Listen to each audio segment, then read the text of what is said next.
Hello Kahugot, welcome to Kahugot TV. Nakuha namin ang pahintulot ni Jeline na baguhin namin ang spelling ng kanyang pangalan. Instead na G-E-L-E-N-E na siyang spelling talaga ng pangalan niya sa part 1 ng kanyang kwento, ay binago namin sa pangalan na nakikita nyo ngayon. Ito ay dahil sa meron ng isang Jeline na na-upload sa DKB. Si Jeline na kaibigan ni AP. Ginawa namin to, binago namin ng spelling kasi baka meron na naman pong malilito. Meron dito yata tatlong subscriber na madaling malito. Nalilito daw sila kung bakit tatlo ang channel natin. At nagtataka ako, ba't kaya nakakalito ba yun? Kasi magkakaiba naman ang pangalan, di ba? DKB, Kahugot TV, at saka Lolo Bino. Magkakaiba din ang kulay at ang logo. Orange kay Lolo Bino, sa Kahugot TV ay yellow. At dito naman sa DKB naman ay red and white. Di ba? So hindi nakakalito, ha? Kaya sana Kahugot ay huwag kayong malito sa 2022 election sapagkat 5 yata ang pagpapilian nating Pangulo, ha? Kaya dapat huwag po kayong malito.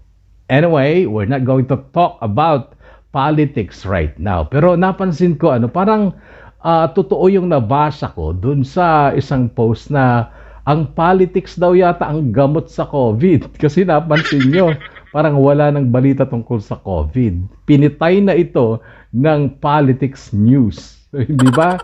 So parang totoo tuloy na media lang talaga ang nagpapalala ng COVID. Ewan ko lang, totoo, ito'y opinion ko lamang. Anyway, tumuloy na tayo sa part 2 ng kwento ng buhay at pag-ibig ng Kahugot nating si Jeline, at ito ay hatid ng Kahugot TV, the Kahugot YouTube channel.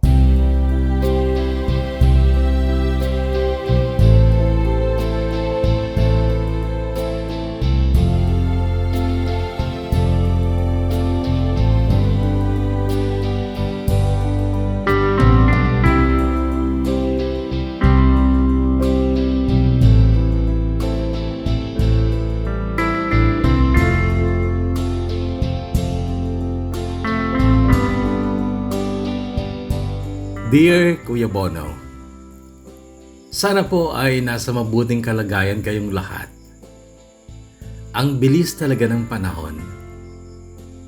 12 years na ang nakararaan mula nung una akong nagbahagi ng kwento ko sa programa mo, Kuya Bono, pero hindi ko naman napakinggan sa radyo kasi nakaalis na kami noon papuntang New Zealand.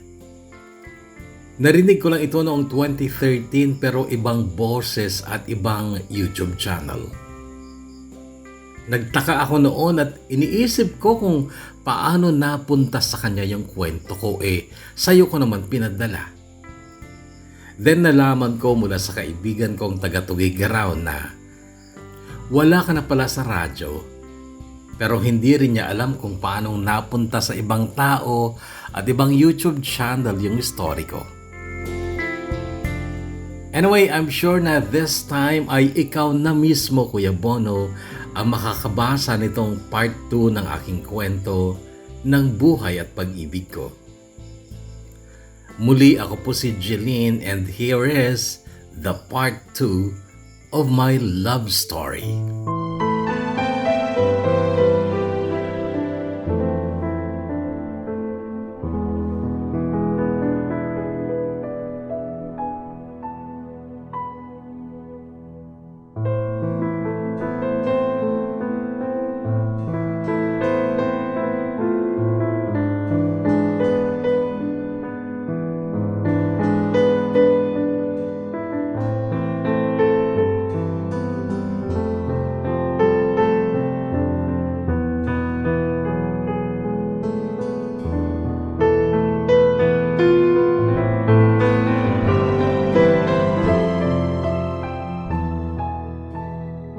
August 2010 noong pumunta kami ng New Zealand, kasama ko si Mama at si Gregory. 4 years old pa lang noon si Gregory Madaldal at malakas ang boses kaya't nahihiya ako noon sa eroplano dahil walang tigil ang mga tanong niya. Yung babaeng puti sa kabilang row ng upuan ay palayang tingin sa amin pero nakangiti naman ito. "He's adorable," sabi pa niya. Well, gwapo naman talagang anak ko. Mana sa kagwapuhan ng kanyang amang si Elvin. Si Elvin na iniwan ko lang physically pero emotionally, dala-dala ko yung pag-ibig ko para sa kanya.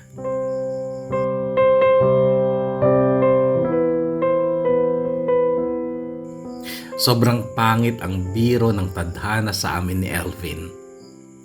Kung kailan kasi nagising siya sa katotohanan ako ang mahal niya at handa niya na akong pakasalan, huli naman na kasi kasal na ako kay Edward. Mahal na mahal ko pa rin si Elvin noon, Kuya Bono, pero kung minsan talaga wala na tayong kontrol sa buhay natin. Sinikap ko na lang nakalimutan siya at palaguin na lang din yung pagmamahal ko kay Edward. At sa marami pang aspeto ay masasabi kong mas tamang si Edward ang pinakasalan ko kasi andyan yung maaluwan na buhay at yung hindi ko rin mapintas ang ugali at pagmamahal niya para sa akin. Itinira niya kami sa kanyang maganda at malaking bahay at naging masaya naman kami noong una. Pinaramdam din namin sa kanya na mahal din namin siya. Ako, si Gregory, si Mama. Minahal namin siya, iginalang, nirespeto. Pero siguro hindi pa panahon talaga noon para makontento ako sa buhay. Yung buhay na wala ng problema kasi dumating ang mami ni Edward. Sa bahay na rin ni Edward siya tumira. At noon nagsimulang mawala ang mga ngiti namin ni na Mama dahil mula nung dumating si Leila, ang mami ni Edward ay humirap ang buhay namin ni na Mama at ni Gregory. Ang dati naming masayang buhay ay napalitan ng inis, galit, takot at pag-aalinlangan.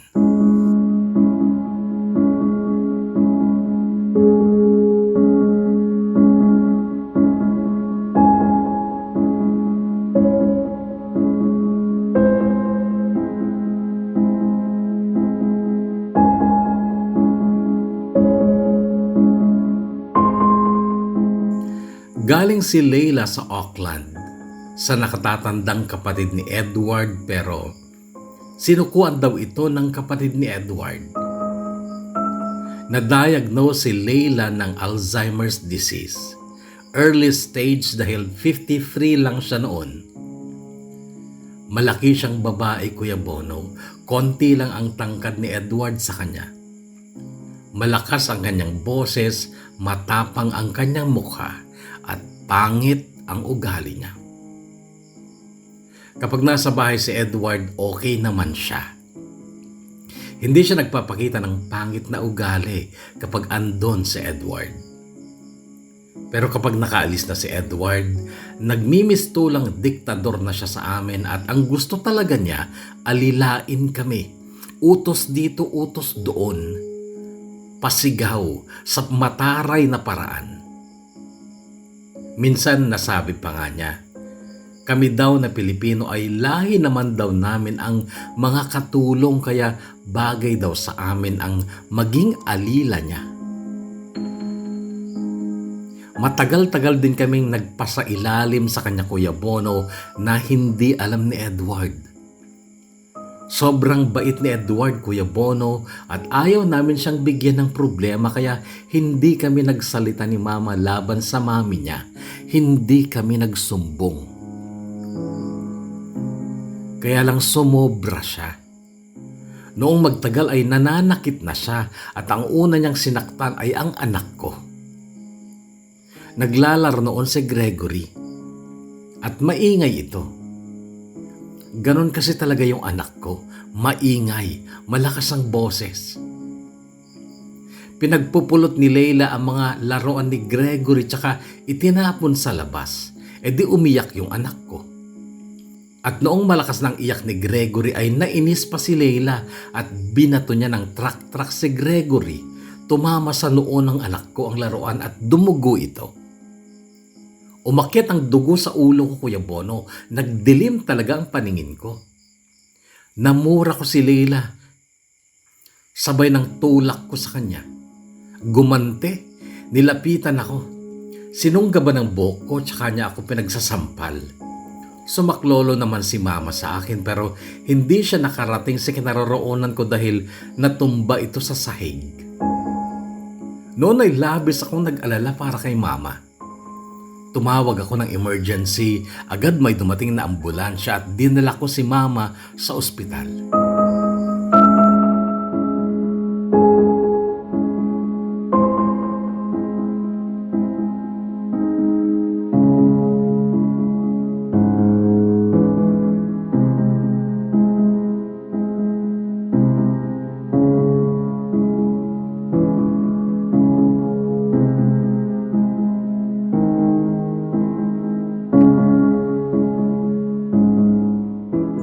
May hypertension pala si Mama.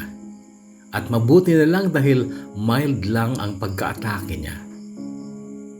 Noon na nalaman ni Edward ang lahat at nagalit siya sa mama niya. In fairness, Kuya Bono, naniwala siya sa amin ni Mama kaya lang ina niya yun eh. At hindi niya pwedeng itapon. So noong makalabas ng ospital si Mama, balik siya ng bahay at magkakasama ulit kami. Nag-usap-usap kami, ako, si Mama, si Leila, si Edward. Nakiusap si Edward sa mami niya na huwag naman kaming pakitaan ng masama. Taas noo at naka-ismid lang ang mami ni Edward noon. At hindi siya nagbago, Kuya Bono. Lumala pa nga kasi si Mama naman ang sinaktan niya. Kitang-kita ko pa kung paano niya pinukpok ng kamay niya ang ulo ni Mama. Palibhasa kasi matangkad siya at maliit si Mama. Kaya ganun na lang kung pukpukin niya gamit ang kamao niya ang tuktok ng ulo ng ina ko.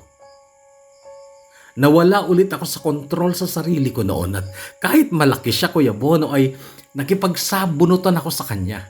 Dala ng galit ko kaya siguro naging malakas ako noon. Sinakyan ko siya, nakahiga siya at nasa ibabaw niya ako at pinagsasampal ko siya.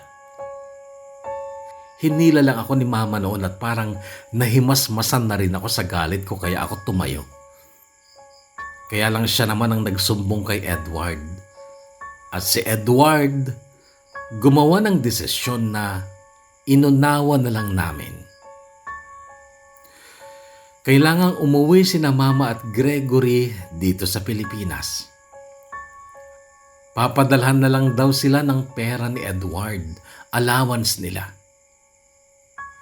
Masakit din para kay Edward ang desisyon niyang yon pero inunawa namin siya kaya umuwi nga kami dito sa Pilipinas noong June 2011. Inihatid ko lang sina Mama at Gregory dito. Tapos bumalik din ako ng New Zealand makaraan ng kulang 1 buwan. Pero napakabigat sa loob ko ang gawin yun, Kuya Bono, dahil umiiyak si Gregory noon. Ayaw niyang maghiwalay kami. Kaya lang wala naman akong choice. Kaya kahit masakit sa loob ko, iniwan ko nga ang anak ko.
Nakipagtikisan ako kay Leila, mami ni Edward. Kahit papano ay takot na rin siya sa akin, pero alam kong sinisiraan niya ako lagi sa mga kapitbahay namin. Pero wala akong pakialam sa kanila. Hindi ko naman sila kilala at hindi ko sila kailangang pakisamahan. Ginawa ko pa rin ang tungkulin ko sa kanya at syempre sa asawa ko. Hanggang sa lumala na ang sakit niya at lalong humirap ang buhay ko sa pag-aalaga sa kanya. Pero tiniis ko lang alang-alang sa napakabuti kong asawa. Kaya lang hindi lang si Leila ang lumala ang sakit dahil sa pagtanda kundi maging si Mama. Muli siyang na-ospital at nung nasa ospital siya ay nakiusap sa akin na kunin ko na raw si Gregory sa kanya dahil hindi niya na ito kayang alagaan. Si Papa ay busy naman sa trabaho kaya nagiging api-apihan daw ang anak ko kay Ate Carol, sa asawa nito at sa mga anak nilang mas matanda kaysa kay Gregory.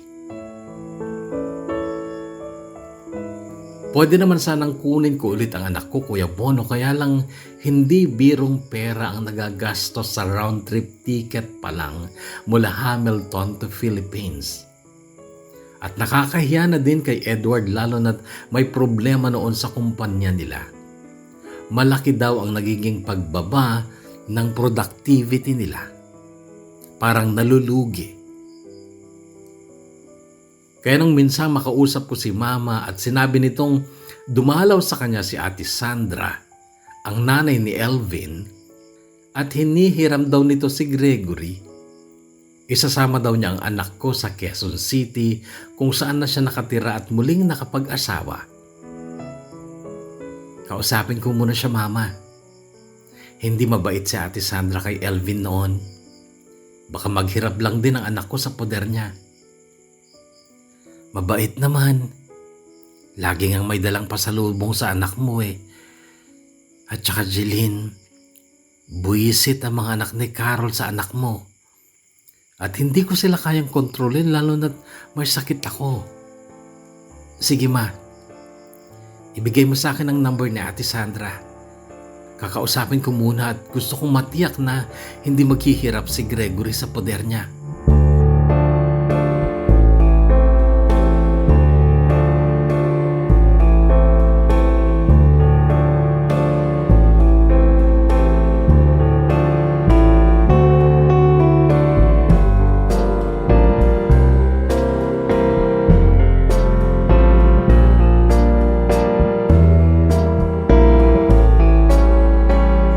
Hindi ko napigilan ng matawa noong makausap ko nga si Ate Sandra at nalaman ko na ang kinakasama niya ay si Tito Raul, ang bunsong kapatid ni Tatay Rafi. Si Tito Raul, Kuya Bono, ay nachichismis noon na si Lahis. Kung matatandaan nyo, si Tatay Rafi ang unang asawa ni Ate Sandra. Si Tatay Rafi ang ama ni Elvin. 5 taon lang naman daw ang tanda ni Ate Sandra kay Tito Raul at halos magkakapit-bahay lang daw sila sa Commonwealth na siya din kinaroroonan ni na Tatay Rafi at Nanay Elsa. Okay naman kayo ni Nanay Elsa, Ate Sandra? Tanong ko noon. Oo, okay naman kami. Nakakalaro ko nga minsan sa tong-it eh. Ate Sandra, nachichismis doon si Tito Raul dyan ah. Si Lahis daw. Narinig ko na din yan sa mga taga dito pero tinitigisan naman sa akin. Malaki pa nga eh. Tsaka mahusay. Ganon. Ate Sandra, wala ka na bang feelings para kay Tatay Rafi? Ay, wala na, Jeline. Matagal na. Si Elvin, Ate Sandra, nakakausap mo pa ba? Hindi na, Jeline eh. Wala siya dito. At ang sabi sa akin ni Elsa, umabroad daw pero hindi naman nila nakakausap. May asawa na po siguro siya. Wala nga silang alam. Lalo na ako pero hindi malayo mangyaring may asawa na nga si Elvin. Gwapo ang anak ko, alam mo naman yun, di ba Jeline? Oo nga po. Sang-ayon ko na lang noon, Kuya Bono, kasabay ng hindi ko napigilang pagka-miss kay Alvin at ang kusang paglipad ng isip ko pabalik sa mga matatamis naming nakaraan ni Alvin. Sana maulit muli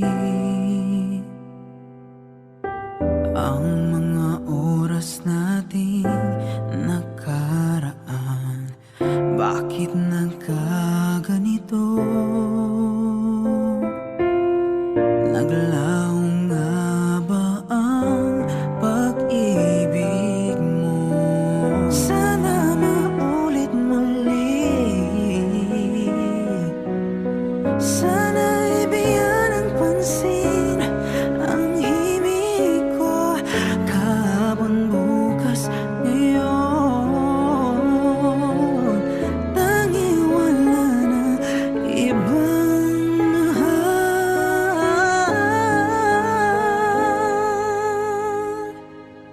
Kung kaya kong iwanan ka, di na sana aasa pa. Kung kaya kong umiwas na, di na sana lalapit pa. Kung kaya ko sana,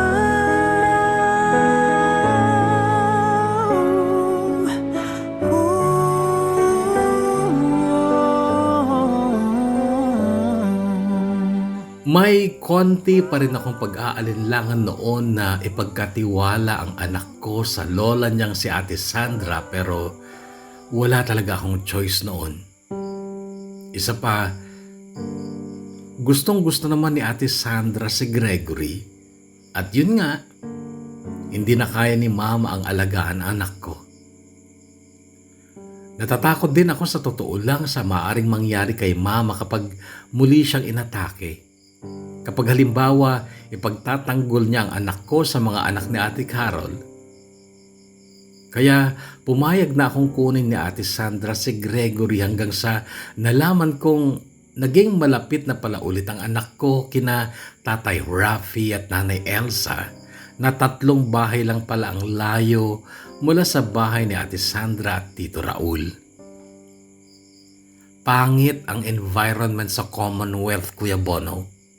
Squatter nga kasi, at nag-aalala ako na baka ma-adapt ni Gregory ang hindi magandang ugali ng mga tao sa paligid niya. Kaya naman noon ay hindi ko talaga inalis sa isipan ko na kunin ang anak ko sa lalong madaling panahon. Dalawa lang naman noon ang problema eh. Una, nahihiya pa akong manghingi ulit ng malaking pera kay Edward kasi unstable nga ang kumpanya nila. Pangalawa, si Leila na mami ni Edward, na hindi ko nga pwedeng iwanan kasi ako ang nag-aalaga sa kanya. Oo, malala na ang sakit niya noon. Sobra nang makakalimutin, pero hindi pa rin niya nakakalimutang magmaldita sa akin. Madalas ay nagtatangka siyang saktan ako, pero naging eksperto ako noon sa pag-ilag kapag sasampalin niya ako o bubuntalin niya ako. Naging alerto ako kapag lalapit ako sa kanya. Pero minsan noon, Kuya Bono, ay sinaniban yata ng masamang espiritu ang utak ko matapos niyang itapon ang dinala kong pagkain sa kanya. Kumalat talaga sa sahig ang pagkain at syempre lilinisin ko din yun. Nabwisit ako noon, Kuya Bono, kaya't binulyawan ko siya. Punyeta kang matanda ka. Konting-konti na lang talaga lalasunin na kita.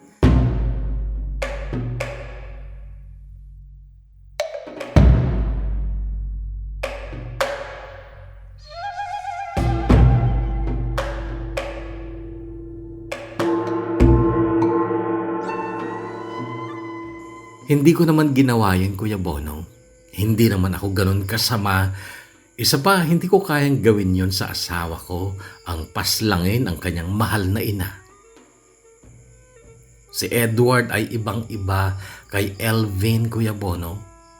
Si Elvin, mahilig at mahusay sa sex. Si Edward, napakadalang mga labit.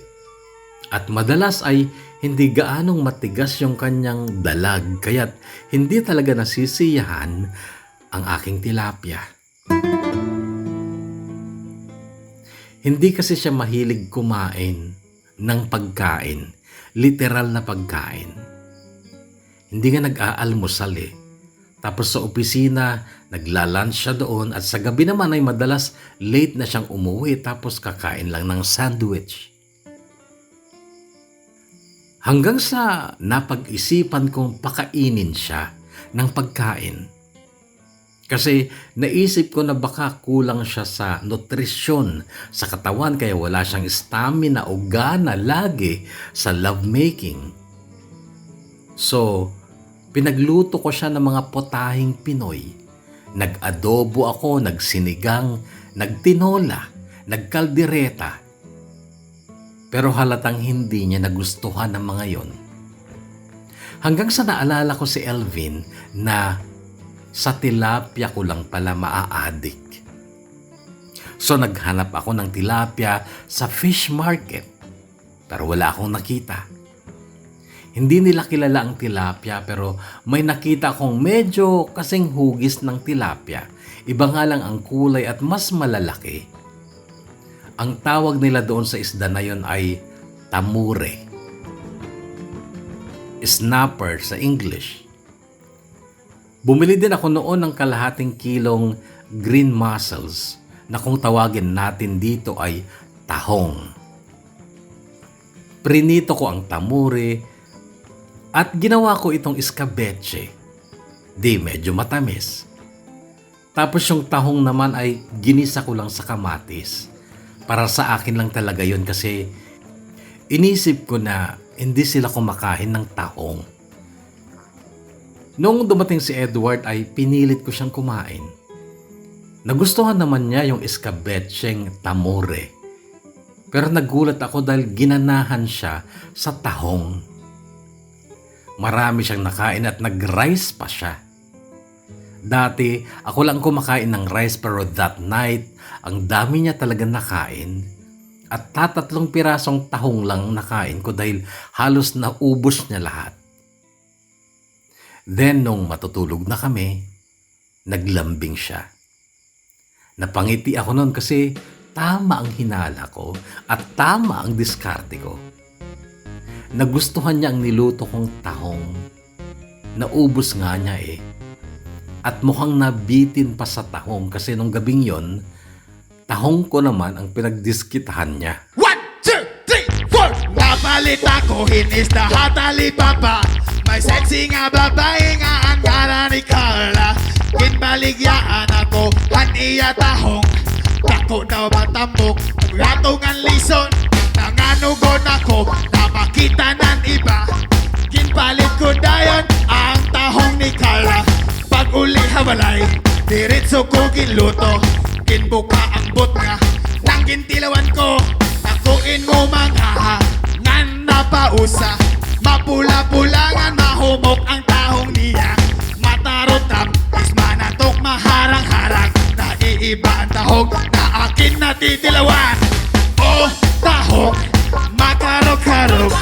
Makarok-karok ang tahong ni Carla. Oh, tahong, makarok-karok. Makarok-karok ang tahong ni Carla.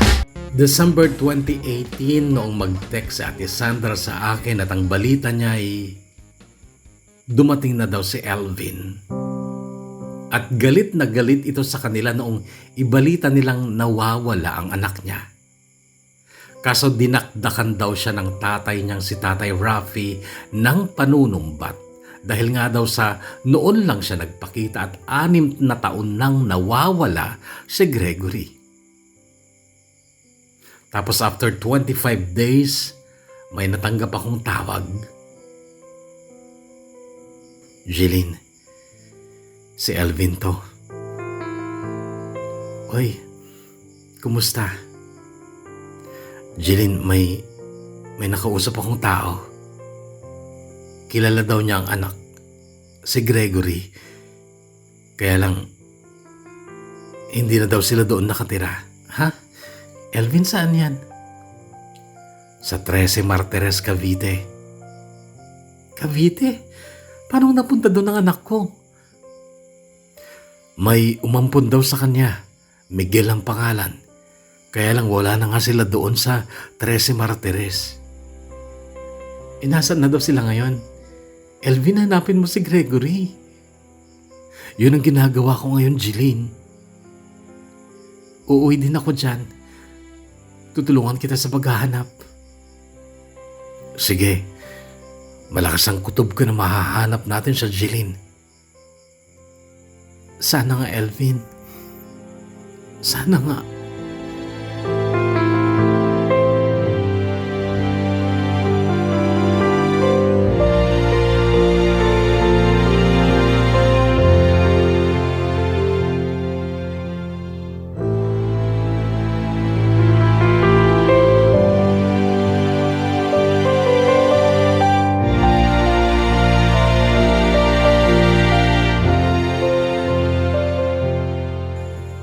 Umuugong pa rin sa isipan ko ang boses ni Elvin kahit na busy na ako noon sa mga trabaho ko sa bahay.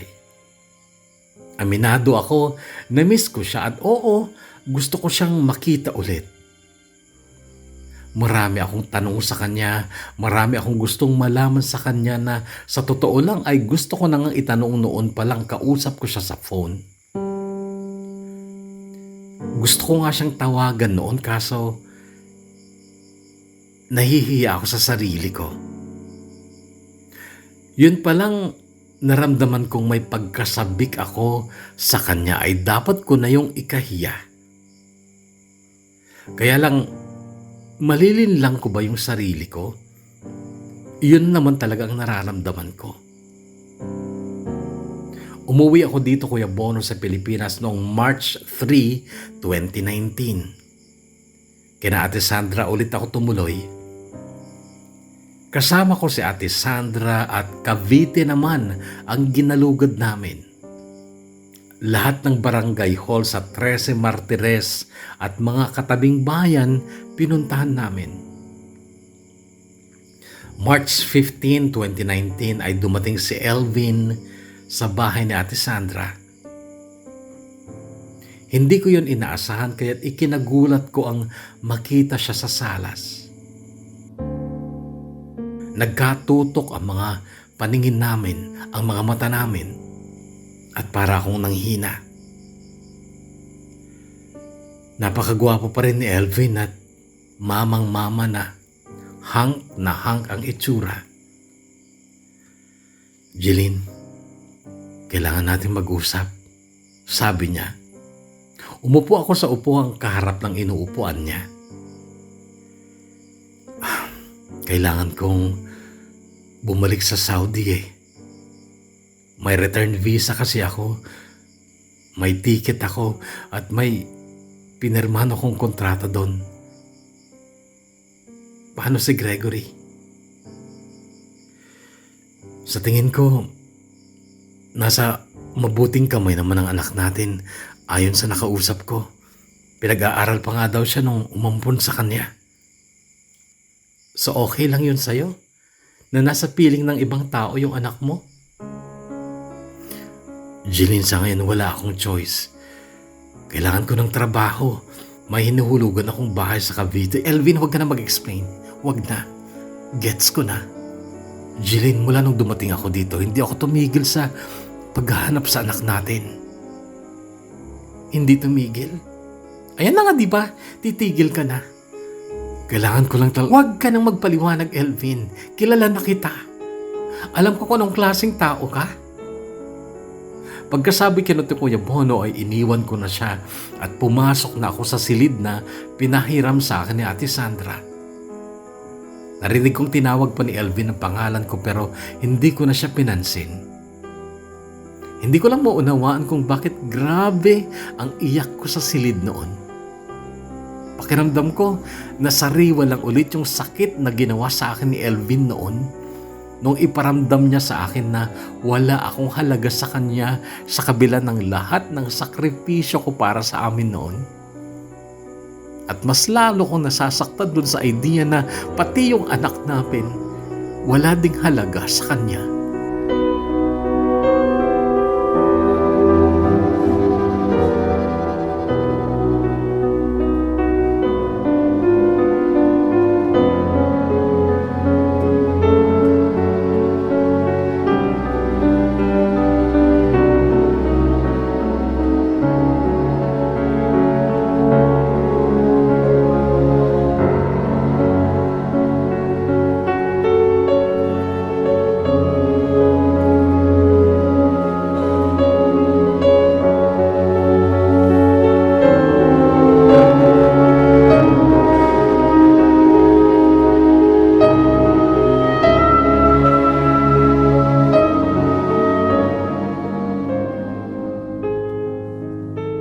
March 22, 2019 ay nagpunta ako kay Rosel sa Bacoor, Cavite.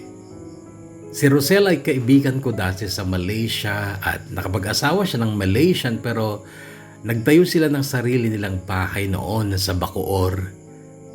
Nagkausap ko sa Facebook at sabi niya ay mas magiging madali daw para sa akin ang mahanap ang anak ko kapag nasa Cavite na mismo ako. Kaya nagpunta ako sa kanya. Kahit nag-iisa ako, Kuya Bono, hindi ako pinanghinaan ng loob na makita ang anak ko. Imaginin mo yung itsura ko. Nakapayong ako at naglalakad sa kalsada at bawat batang lalaking makasalubong ko ay tinititigan ko.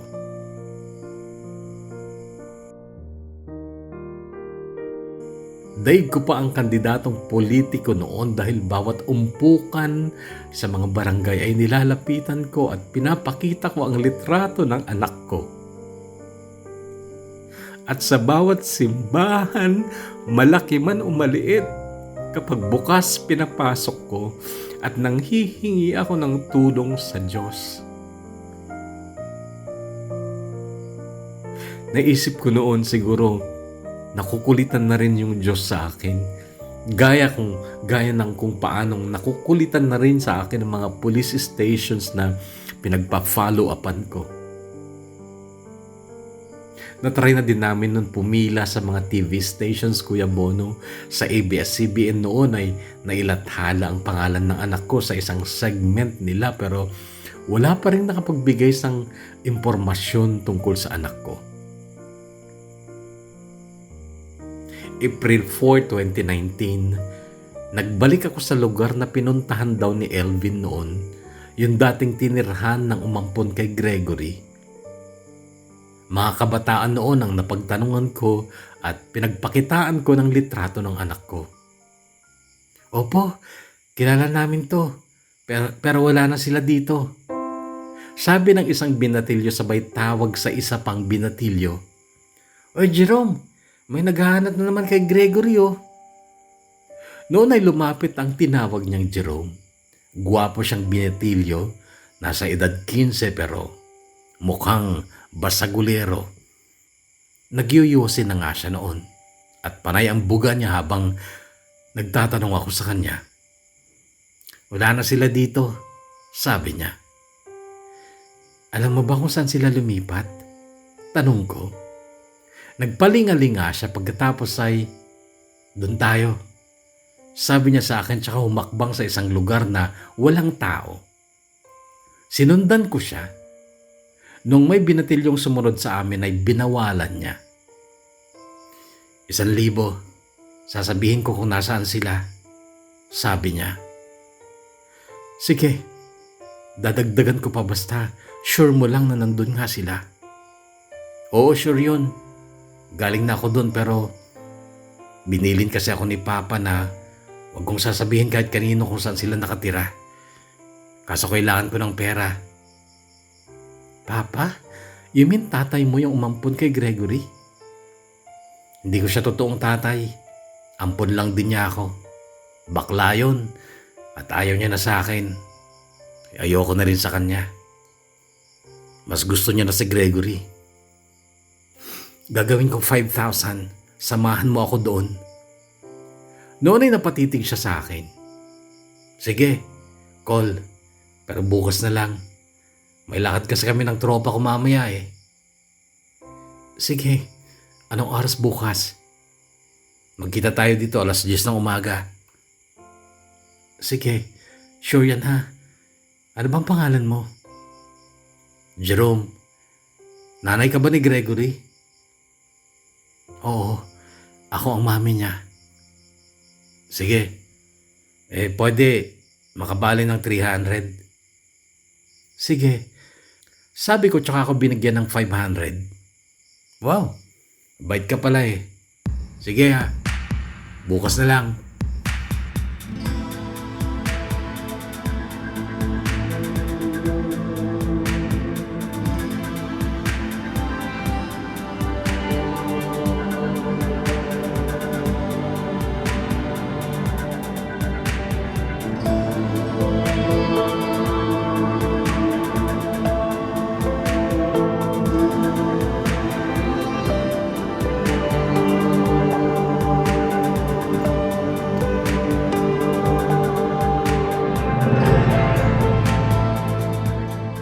Gusto kong umasa noon kay Jerome, Kuya Bono, kaya lang parang kaduda-duda talaga ang mga kilos niya. Delinquente siya. Hindi nga marunong gumalang eh. Pero kinagabihan ay hindi ako madaling nakatulog. Tinawagan ko si Ate Sandra at ikunento ko sa kanya ang naging usapan namin ng binatilyo. Hiniling ko noon kay Ate Sandra na sana ay dumating siya. Baka hindi na kasi ako natatandaan ni Gregory. 5 years old lang kasi siya nung huli kaming magkita. Nawala siya ng 2013, 7 years old lang siya noon at noong 2019, 13 anyos na siya. Baka hindi niya na ako kilala pero sa Ate Sandra malamang ay matatandaan pa niya kaya nakiusap ako noon kay Ate Sandra na pumunta din siya sa akin o kaya magkita kami sa 13 Martires kaya lang may trangkaso daw siya at hindi nga daw siya makabangon dahil masakit ang katawan niya. Kinabukasan 9:30 pa lang ng umaga ay nasa 13 Martires na kami ni Rosel. Sinakyan namin ang kotse niya. Kaya lang lumagpas na ng 10:00 ay wala pa rin si Jerome. Nagtanong-tanong ako sa mga bata, tinanong ko kung saan ang bahay ni Jerome pero ang sagot nila sa akin, wala naman pong bahay yun eh. Kung saan-saan lang po yun nakikitulog. Sa narinig kong yun, Kuya Bono, ay pinanghinaan na ako ng loob. Naloko ako ni Jerome. Dahil doon ay laylay ang balikat kong bumalik sa kinaroroonan ng kotse ni Rosel kung saan siya naghihintay sa akin. Pero, saan ka ba nagpunta? Narinig ko ang salitang ito sa bandang likuran ko. Paglingon ko, nakita ko si Jerome at halatang puyat. 10:00 ang usapan, di ba? Tanong ko. Galing pa akong Marikina eh. Tara na. Ayaw niya sa akin tsaka lumakad pero hinabol ko siya at hinila ko papunta sa kotse ni Rosel. Nung nasa biyahe na kami, ka-text ko si Nanay Sandra at sinabi ko sa kanya kung saan kami pupunta. Nang marinig kong magsalita si Jerome, wala ka man lang bang regalo kay Gregory? Nilingon ko siya. Nasa passenger seat ako noon at siya ay nasa likod. Bakit? May pa naman ang birthday niya. Graduation niya ngayon. Elementary? Oh, alam namang high school 13 pa lang yun. Jerome, paano nakapag-aral si Gregory? Di ba kailangan ng card kapag magta-transfer siya ng school? Paano siya nagpa-enroll nung papapapahan niyo? Magaling yun. Nagpunta siya dati sa Quezon City. Nakuha niya yung card ni Gregory doon. Noon, Kuya Bono, ay naiipon na ang galit ko sa Miguel na yun kasi lumalabas na sinadya niyang angkinin na ang anak ko. At sinang-ayunan ko si Rosel nung sabihin niyang, kidnapping na yata yun ah. Humanda siya sa akin. Kapag hindi siya umayos, malilintikan siya sa akin. Hindi mo kaya yon. Matapang yon at malaking tao. Narinig ko sa band ni Jerome. Si Jerome na siyang nagturo sa amin ng daan hanggang sa marating namin ang Gutamco Elementary School sa Pasay kung saan noon ay ginaganap ang closing ceremony ng eskwelahan. Noon Kuya Bono ay saktong tinatawag ang pangalan ng mga magtatapos ng elementarya at nasa letter P na noon ang tinatawag. R ang apelido ng anak ko kaya't sa halip na gumala pa ako ay at isa-isang pagmasdan ang mga nakaupo at nakapilang aakyat ng stage ay lumapit na lang ako sa stage at hinintay ko na lang natawagin ang pangalan ng anak ko. At noong letter R na ang tinatawag ay nakita ko na siya. Nakapila siya sa baba ng stage sa harap ng hagdan at noon ay bumalong na ang luha ko nung makita ko ang mukha ng anak ko. Naka-side view lang siya pero sure ko na siya yon. Nakangiti siya noon habang kausap niya ang kasunod niya sa pila. Hindi ko inalis ang tingin ko sa kanya. Gusto ko na siyang lapitan, Kuya Bono. Gusto ko na siyang yakapin ng mahigpit na mahigpit. Walang tigil ang pagluha ko pero pinapahid ko ang luha ko gamit ang kamay ko nang biglang may nakita akong kamay na nag-aabot ng panyo. Nung una inisip kong si Rosel pero paglingon ko, si Elvin ang nakita ko. Si Elvin at hindi ko alam Kuya Bono kung bakit bigla na lang akong yumakap sa kanya habang patuloy ako sa pag-iyak. Nung kayakap ko na siya ay nakita ko si Ate Sandra sa likod ni Elvin. Kumalas ako sa pagkakayakap kay Elvin kasi inawat kami ni Ate Sandra. Kami na daw kasi ang pinapanood ng mga tao. Kaya lang narinig ko ang isang boses. Lola! Lola! Paglingin ko ay nakita ko si Gregory na humahangos ito palapit kay Ate Sandra. Nilagpasan niya kami ni Elvin. Hindi niya kami pinansin. Umiiyak itong yumakap kay Ate Sandra. Umiyak na rin noon si Ate Sandra habang kayakap nito si Gregory pero pagkatapos noon ay, Apo, Mami at Daddy mo oh. Kay Elvin siya unang tumingin, tapos sa akin. At ako'y lumuluha pa rin noon. Anak, hindi mo ba ako natatandaan? Tanong ko. Hindi niya ako sinagot pero niyakap niya ako at yung yakap na yun Kuya Bono ang lalong nagpabalong sa mga luha ko. Yung yakap na 8 taon kong kinasabikan. Yakap na akala ko ay hindi ko na muling mararanasan mula sa aking anak.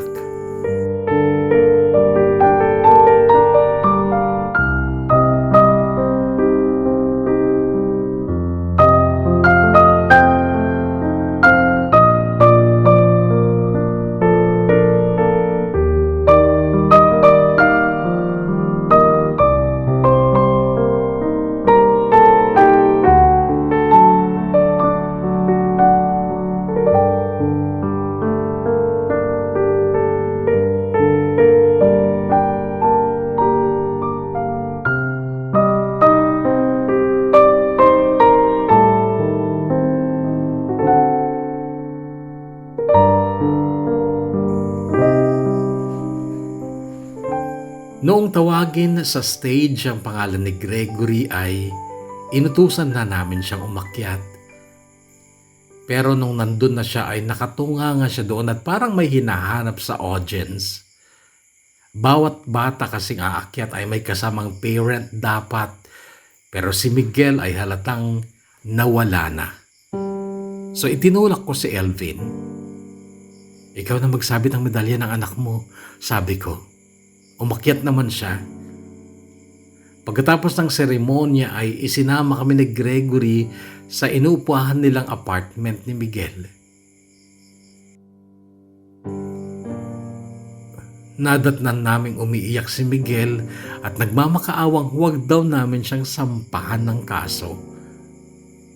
Wala daw kasi siyang pamilya at napamahal na daw sa kanya si Gregory. Noon ay tinanong ko siya kung paano napunta sa kanya si Gregory. Ang sabi niya, nakita daw niyang palaboy si Gregory noon sa Cubao na mamalimos. Tinanong namin si Gregory kung totoo yun. Nagkwento ang anak ko, isinama daw siya ng mga binatilyo noon para dumilihin siya ng pera. Nandukot daw ang mga kasama niya at tinugis ng mga pulis kaya't nagtakbuhan at nagkawalaan at siya ay hindi niya na alam kung paano umuwi ng Commonwealth. Kaya nagpalaboy-laboy na lang at namamalimos para makabili ng pagkain. Binawi namin si Gregory kay Miguel at nung paalis na kami ay nasa eskinita si Jerome. Naalala ko na hindi ko pa pala siya nababayaran kaya't naglabas ako ng pera sa bag ko pero nakita kong binibigyan din siya ng pera ni Elvin. Para saan yan? Tanong ko kay Elvin. Usapan namin na kapag naituro niya sa akin si Gregory, babayaran ko siya. Noon Kuya Bono ay ibinigay ko din sa kanya ang perang usapan namin. Babalik ka na sa Cavite? Tanong ko kay Jerome. Hindi na. Dito na ako kay Papa. Baka sakaling babait na siya sa akin kasi wala na si Gregory. Jerome, magpakabait ka din kasi. Pansin ko balasubas ka eh. Sige po. Oy Gregory, natupad na yung pangarap mo. Kasama mo na magulang mo. Sabi ni Jerome kay Gregory. Ngumiti lang noon ang anak ko tsaka sumandal kay Elvin. Nung nasa kotse na kami ni Rosel ay pinagkwento ko naman si Elvin. Kala ko na sa Saudi ka. Paunang tanong ko noon. Umuwi ako. Nagdahilan ako sa amo ko. Pera ko na yung ginastos ko sa ticket. Hindi ako matahimik dun eh. Iniisip ko lagi itong si Goryo at saka ikaw. Nakukonsensya ako na ikaw lang yung mag-isang naghahanap sa anak natin. E di, sayang yung trabaho mo dun. Okay lang. Mag-apply na lang ulit ako sa ibang bansa. Sa bagay, madali ka nalang makakaalis niyan kasi may experience ka na sa pag-abroad. Ikaw Jeline, anong plano mo? Ang tanong na yun ni Elvin Kuya Bono ay napakasimple lang pero hindi ko siya nasagot. Gusto ko siyang tanungin noon ng ganito. May plano ka ba para sa amin ng anak mo? Gusto mo bang mabuo ulit tayo? Ito ang mga tanong Kuya Bono na hindi ko nabigkas kay Elvin. Ibalik ang kahapon, ibalik ang kahapon, sandaling di mapapatayan. Sana nating itapon pagmamahal na tapat.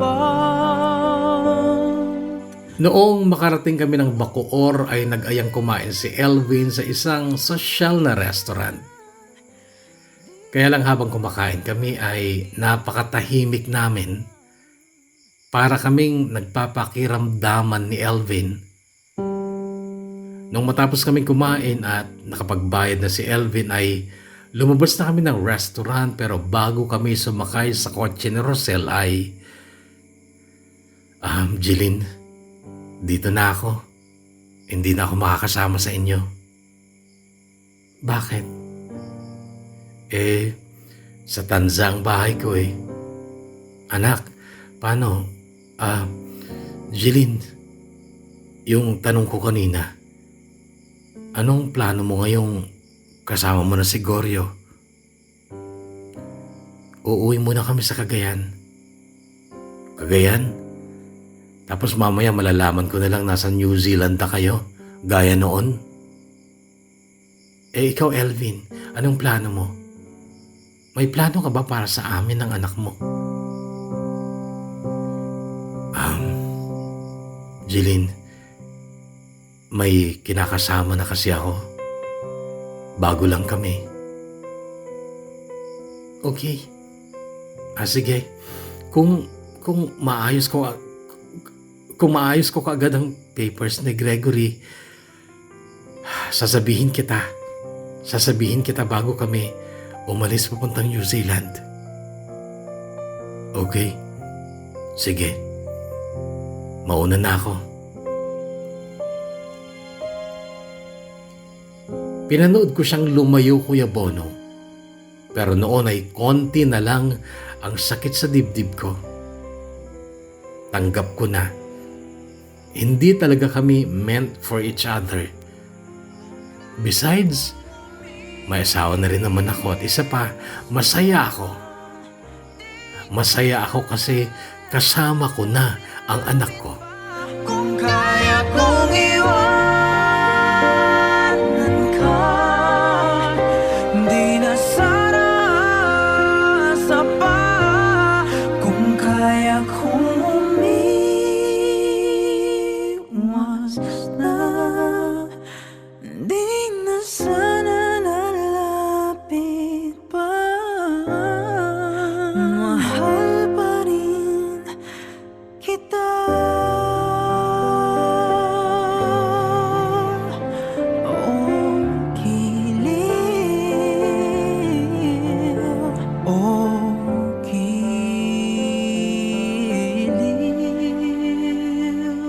June 2019 ay nakabalik kami ni Gregory ng Hamilton at doon na siya nagpatuloy ng pag-aaral. March 2020 ay pumanaw si Tatay Rafi dahil sa gulo kung saan umawat lang siya pero siya ang napuruhan ng saksak. Umuwi ako para makipagdalamhati pero matapos ng libing ay nagdeklara ng lockdown dahil sa pandemya at heto, hindi na ako nakabalik dahil sa mga restrictions bunsod ng pandemya. Hindi ko alam kung kailan matatapos ito kaya't nagpasya akong umuwi na lang muna dito sa Cagayan upang makasama ko pa si Mama at Papa at dito na lang ako maghihintay habang wala pang flight pabalik ng New Zealand. Ngayong patapos na ang kwento ko, Kuya Bono, ay June 23, 2020. Kasagsagan ng lockdown maging dito sa probinsya. Nakakausap ko naman araw-araw ang anak ko at si Edward sa pamamagitan ng Messenger. Ganon din si Elvin na nasa Abu Dhabi naman ngayon. Nakasave pa sa Messenger yung convo namin ni Elvin nung gabi ng April 23, 2020. Ang sabi niya, "Masaya ka ba sa buhay mo ngayon?" Oo naman, sagot ko sabay follow-up ng ganitong tanong. Bakit ikaw, Elvin? Hindi ka ba masaya? Okay lang ako. Hindi ka masaya. Ulit ko. Sakto lang. Pero mas masaya sana kung tayo pa rin ang nagkatuluyan. Inasam ko rin yan, Elvin, kaya lang tanggapin na lang natin. Tinuturuan ko na ang sarili kong tanggapin, Jeline. Pero may tanong lang ako sa'yo. Ano yun? Kung sakaling makakabalik tayo sa nakaraan, ako pa rin bang mamahalin mo? Oo, Elvin. Kahit alam kong masasaktan lang ulit ako, ikaw pa rin ang pipiliin kong mahalin. Kung makakabalik tayo sa nakaraan, hindi na kita sasaktan, Jeline. Okay. Nice. Sagot ko na lang kasi wala naman na talagang patutunguhan ang usapang yun eh. Sa totoo lang, nakakasakit lang. Nakakapanghinayang pero okay lang kasi may Edward naman na ako na nag-video call naman nung nakaraang madaling araw. Ang sabi niya, "Love, I miss your tahong." Napangiti ako sabay tanong, "Which tahong, love?" At ang sagot niya, "Both." 1, 2, 3, 4 Napalit ako, hinista hatali papa. May sexy nga babae nga ang gara ni Carla. Kinbaligyaan ako, haniya tahong. Tako daw matambok, ratong ang lison. Tango, tahong, makarok-karok. Makarok-karok ang tahong ni Carla. Oh, tahong, makarok-karok. Makarok-karok ang tahong ni Carla. Gintistingan ko, liwat pagprituha. Bangin mas Well, that's life, Kuya Bono. Kahit talaga ipaglaban mo, magpakagaga ka pa alang-alang sa pag-ibig, kung hindi talaga para sa'yo, hindi para sa'yo. Period. And let's face it, mayroon talagang nakatadhana para sa atin, gustuhin man natin o hindi. Pero kung kasal na kayo, gustuhin na rin natin at panindigan. Gaya ng ginagawa ko ngayon. Mahal ko din naman si Edward, kaya lang nagtataka ako kung bakit hindi pa rin niya ako nabubuntis. Siguro pagbalik ko doon, kailangan ko siyang ipa-check up. Gayun pa man, magkaanak man kami o hindi, okay lang kasi may anak naman akong mabait, pogi at masipag mag-aral. Si Gregory. Hanggang dito na lang, Kuya Bono, at maraming salamat muli sa pagbabasa. Mag-iingat po sana tayong lahat kasi hindi biro ang COVID-19.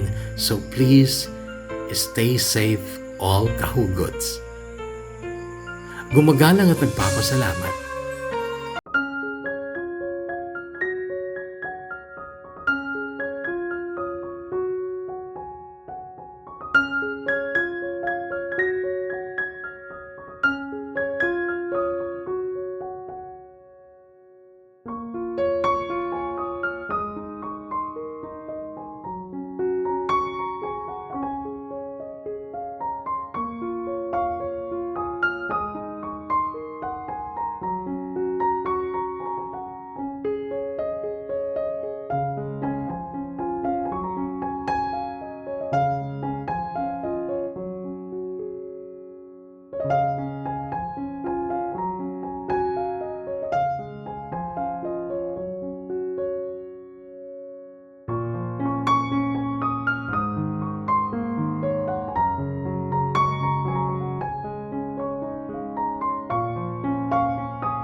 Sa ating mga shoutout, sabi ni Julina Aquino, shoutout sa kanyang mahal na asawa na si Glenmark Monte Castro.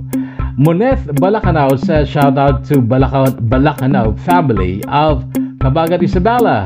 Shoutout also to Brian J. David at si Len Kureg. Len, magpakatatag ka, Len. Nakikiramay kami. Be strong sa'yo. Kaya mo yan. Okay? And shoutout din kay Janelle Simato who says happy 10th birthday sa anak namin na si Prince Simato on October 12. And advance happy 18th anniversary sa amin ng bakit ko na si Nida Navarro Simato. Shoutout also to Jenna Membrando, Kian French Kiwang, Jing Bueno, Edreni Blazo, Jessica of Alagapan. Shoutout to Ella Corcuera of Arania Gramon Isabela from Moises de la Cruz. Shoutout also to Alan Bagyen nga adda iti Balasiw Taaw. Shoutout also to Jojo Sarmiento at sa pamangkin niyang si Keith Cruz na anak ni Joan. Hi sa inyo. Jerlyn Benuesa of Nadungan Gataran. Shoutout also to John Harry Valdez of Ross Isabela. Melo R. Cream. Colleen Casil of Bulanao, Tabuk, Kalinga. Also to Joe Albert Dusimat of Lagawi, Ifugao. Shoutout din sa minamahal ko dyan sa Pilipinas na si Albert Rosete Feliciano. from Mary Joy Caparida. Tama. Dave Darwin, shout out to you. Also to Jaren JJ Gantala of Delfin Albano Isabela from Jane R. Tridanio. Shout out also kay Calbo Works ng Red Speed Motorworks, Santiago City. Salamat. At Joy Isabel Melchor, shout out to you also to Loida Sullivan of Bugay. Ayan, kung saan ka nagpa-shout out, dun ka mababasa. Alright. At sa'yo, kahugot na Jeline, maraming salamat for sharing the part of your story. Medyo matagal na pala ito. Pasensya ka na at namali ka kasi ng pinagsendan ng iyong kwento kaya naligaw ito. Imagine, June 2020 pa. Napakatagal na. I know na marami nang nangyari. I do hope you're listening at sana mapakinggan mo ito. And congratulations sapagkat tama naman yung choice mo at lalo na yung decision mong huwag nang salungatin kung ano talaga ang itinadhana sa'yo. Edward is your destiny, your one true love, and panindigan mo ito gaya ng sinabi mo and tumbasan mo ang kanyang pagmamahal. Okay? Sabi mo, napaka-bait niyang tao, mapagmahal. So, what else you're going to ask for, hindi ba? Si Elvin ay hindi para sa'yo. And natanggap mo naman na. So, be happy and share your happiness to everyone. Kagaya ng pag-share mo ng kwento mo, which also brought happiness to all of us. Maraming salamat sa iyo. Mag-iingat kayo palagi. At again, thank you so much. God bless sa inyong pagsasama ni Edward at sa iyong anak. Na si, ano na ang pangalan? Ito na naman ako. Hirap, pag wala kang tulog. God bless sa inyong pagsasama ng asawa mo si Edward at sa inyong anak na si Goryo at sana ay magkaroon din kayo ng anak ni Edward. Thank you so much and God bless you again. At sa inyo din lahat, kahugot na muling sumubaybay sa ating tampok na kwento ngayon. Maraming salamat. Ingat po kayo lagi. Stay healthy, stay safe, and God bless us all.